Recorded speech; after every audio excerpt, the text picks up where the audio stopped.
अस्सलामुअलैकुम, daily vlog and teach में खुश आमदीद। दोस्तों, आज की वीडियो में मैं आपको बताता चलूँ कि आसमान में उड़ने वाली पहली कार की नुमाइश आज दुबई में मुनक्किद हुई।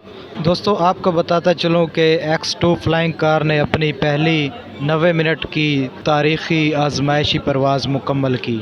दोस्तों, X2 फ्लाइंग कार सिफ़र कार्बन डाइऑक्साइड खारिज करती है और इसकी परवाज़ की ज़्यादा से ज़्यादा रफ़्तार 130 किलोमीटर फ़ी घंटा है।